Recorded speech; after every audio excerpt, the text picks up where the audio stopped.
Here with Inga Brown, star of gallery and museum walls all over the country. This is her on the cover of New American Painting magazine.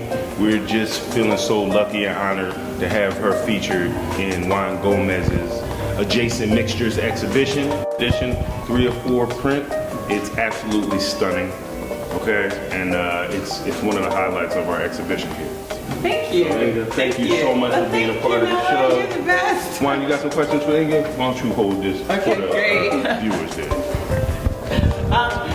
Yeah, this is a wood block that I did a while back on rice paper. And it's interesting. I mean, when I was carving that wood and carving into the wood, I didn't know how the outcome would be. I think I was really being free-handed and imaginative, and it came out like so. You know, so my question to you, I see a lot of your work and I see a lot of you. What does that mean? You want to explain that to the audience if you can, in the best way you can? Well, some people would say that I'm diaristic, right? But I'm not telling the whole story in any painting. So it's a diaristic, yeah, but it's through my eyes, so it becomes very personable, but not that it couldn't be playful, you know? I mean, I feel like Blow Up is very playful, and it's very diaristic, and I feel it's also extremely coded, and I feel like I'm taking liberties with myself when I'm doing that, you know? I mean, I don't want to tell somebody else's story or explore somebody else's mind. Even still, I do have models for paintings when I'm exploring my mind, and they are still speaking my mind, even though it's another person, you know? But I think that it's just, I'm very drawn to it. I'm very available to it. And I'm also extremely introverted, you know? So although I've had history of dealing with models, sometimes I have a vision where I don't want to go outside myself. I don't want to go out and talk to somebody else. I actually just want to get it done, and I know that I'm the vehicle to do it.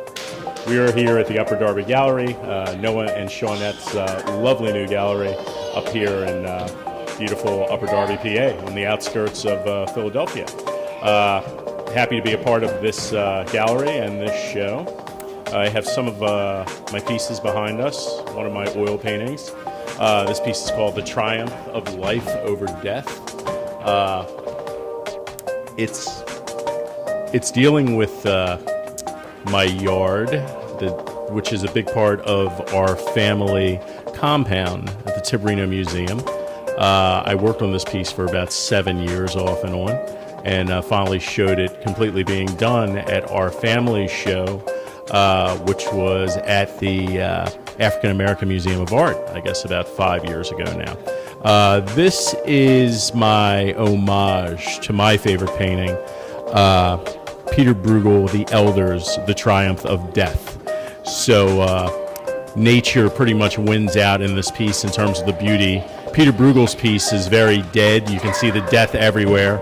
I have a pretty lively, beautiful, lush painting, with the exceptions of all the skeletons running in from the bottom right and starting to raise some havoc and throw down some mischief. A question, Raphael. Yes. These drawings here, these wonderful drawings, can Yes. you tell the public what they expect when they see these drawings and why, and what inspires you to do these, for example? I tend to like to deal a lot with the versus scenario, good versus evil,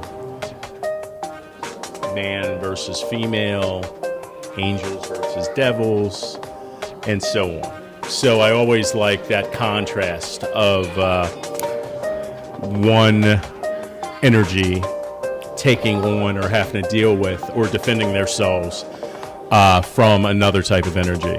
I don't always deal with male versus female, but these two just happen to be two from that ilk. So we have the one up top, which is called Surprise. Not too much to say other than that. I'm a big fan of just giving the title and letting the viewer look at the painting or drawing and coming up, because a lot of times the viewer will come up with a much better story than what I'm thinking about. Why is that guy screaming? That's my biggest question. Every time I look at that, I wonder why. Maybe she's on a hallucinogenic drug, or maybe he's giving a battle cry, or maybe it's all in her head. That's for the viewer to come up with, not for me. I did the job. My present non-objective work is a result of having worked for many years in a realistic style.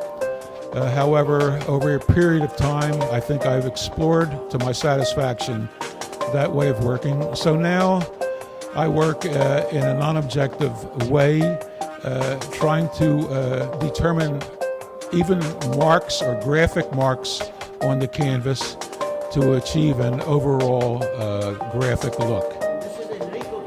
This is Rick Gregory at the UpperDarby Galleries, having a great evening with lots of artist friends, many of whom that I haven't seen in a while, and it's a real pleasure to be here and participate. This is my painting over here, the Indian or the colors. This is a title for this painting over here. This is abstract painting.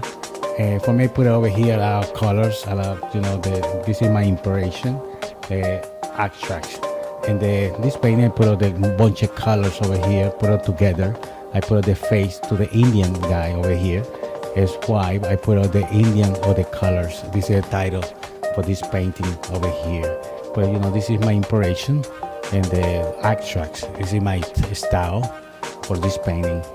Thank you for you coming to visit to me and put this painting over here in this gallery. I appreciate. Thank you very much and God bless you. Thank you. The painting. Yes, that wonderful masterpiece that you have hanging up here. The title of this painting is called With Bush Brother Beside Me.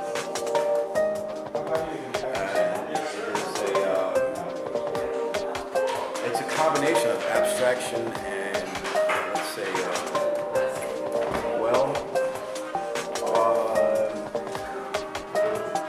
there's a surrealistic situation happening here. And there's a little bit of what would we call it? Spontaneity? No, it's just a mixed media piece. It's a lovely piece, man. Thank you. It's just supposed to give off an expression of the indigenous side of me, you know what I mean, or the militant side of me, because there are a lot of colors in here that have something